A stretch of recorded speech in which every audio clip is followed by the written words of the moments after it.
Assalamualaikum warahmatullahi wabarakatuh. Saya Zakiatul Muna, NIM 19020260077 akan menjelaskan tentang konstitusi yang pernah ada di Indonesia. Yang pertama, saya akan mulai dari sejarah pembentukan Undang-Undang Dasar 1945. Dimulai dari dibentuknya BPUPKI pada tanggal 29 April 1945.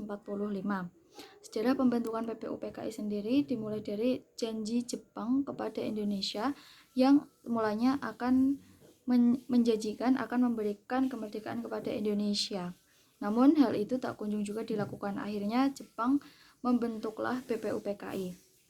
Sidang pertama BPUPKI dilaksanakan pada tanggal 29 Mei sampai 1 Juni 1945, di mana pada sidang pertama tersebut Ir Soekarno merumuskan sebuah dasar negara yang hingga sampai saat ini disebut dengan Pancasila. Setelah berhasil merumuskan rancangan dasar negara, selanjutnya BPUPKI merumuskan rancangan Undang-Undang Dasar mulai tanggal 10 sampai 16 Juli. Setelah itu dibentuklah panitia kecil atau yang disebut dengan panitia 9 untuk merumuskan pembukaan atau Piagam Jakarta atau yang dulu disebut dengan Jakarta Charter.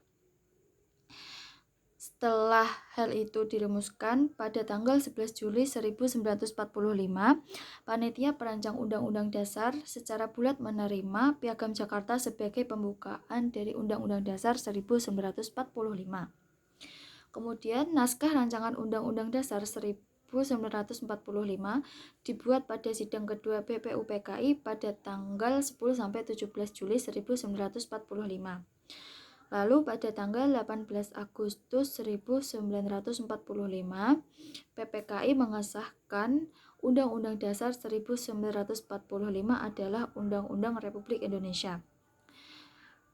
Hal tersebut ditetapkan oleh KNIP pada sidangnya tanggal 29 Agustus 1945. Yang kedua adalah sejarah perpindahan UUD 1905 menjadi UUD RIS. Mulanya, setelah berakhirnya Perang Dunia Kedua dengan kekalahan Jepang oleh sekutu, maka Belanda ada niat kembali untuk merebut Indonesia, untuk menjajah Indonesia kembali. Namun, hal tersebut tidak mudah dilakukan.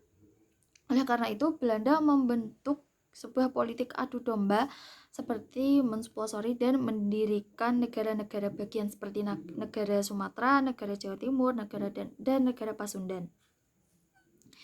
Sejalan dengan hal itu, Belanda juga melakukan agresi 1 dan agresi 2. Sehingga membuat PBB harus melakukan konferensi meja bundar atau yang dikenal dengan KMB di Den Haag pada tanggal 12 November 1949 dengan 3 keputusan. Yang pertama, mendirikan negara Republik Indonesia Serikat. Yang kedua, memberikan kedaulatan kepada Republik Indonesia. Yang ketiga, membentuk Uni Indonesia dan Kerajaan Belanda.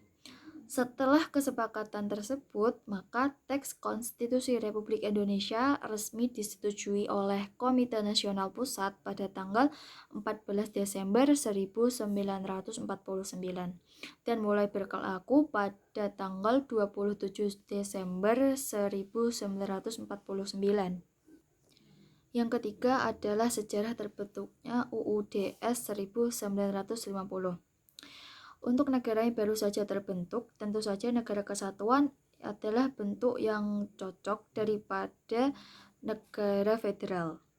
Karena itulah, negara federal Republik Indonesia Serikat tidak bertahan lama, hingga tercapailah kesepakatan antara RIS dan RI untuk bersatu membentuk negara yang negara kesatuan Republik Indonesia. Dibentuklah naskah undang-undang yang disahkan oleh Komite Nasional Pusat pada tanggal 12 Agustus 1950, DPR dan Senat Republik Indonesia pada tanggal 14 Agustus 1950, dan mulai berlaku pada tanggal 17 Agustus 1950. UUDS ini sifatnya adalah sifatnya adalah mengganti. Yang dimaksud mengganti yaitu bukan hanya perubahan pada konstitusi RI sebelumnya, tetapi di sini UUDS adalah bersifat mengganti naskah RI sepenuhnya. Yang keempat adalah sejarah kembali berlakunya Undang-Undang Dasar 1945. Setelah konstituante terbentuk, maka diadakanlah persidangan yang sangat panjang dan melelahkan, yaitu mulai tahun 1956 hingga 1959, dengan maksud untuk menyusun suatu undang-undang tetap. Tetapi hal tersebut gagal diselenggarakan, sehingga Ir Soekarno mengeluarkan keputusan yang disebut dengan Dekret Presiden 5 Juli 1959 yang isinya diantaranya yaitu membubarkan konstituante dan menetapkan berlakunya kembali Undang-Undang Dasar 1945. Lalu yang kelima adalah latar belakang amandemen Undang-Undang Dasar 1945. Terjadinya krisis moneter pada tahun 1998 memunculkan suatu konsep reformasi sebagai awal berdirinya sebuah negara demokrasi, yaitu amandemen Undang-Undang Dasar 1945. Karena pada masa Orba, kekuasaan tertinggi berada di tangan MPR, bukan di tangan rakyat, juga kekuasaan yang besar berada di tangan presiden, dan adanya pasal-pasal yang terlalu luas sehingga menimbulkan multitafsir, serta kenyataan rumusan Undang-Undang Dasar 1945 tentang semangat penyelenggara negara yang belum cukup didukung dengan ketentuan konstitusi. Hal tersebut bertujuan untuk menyempurnakan aturan dasar seperti tatanan negara, kedaulatan rakyat, HAM, eksistensi negara demokrasi dan juga negara hukum, serta hal-hal lain yang sesuai perkembangan aspirasi dan kebutuhan bangsa.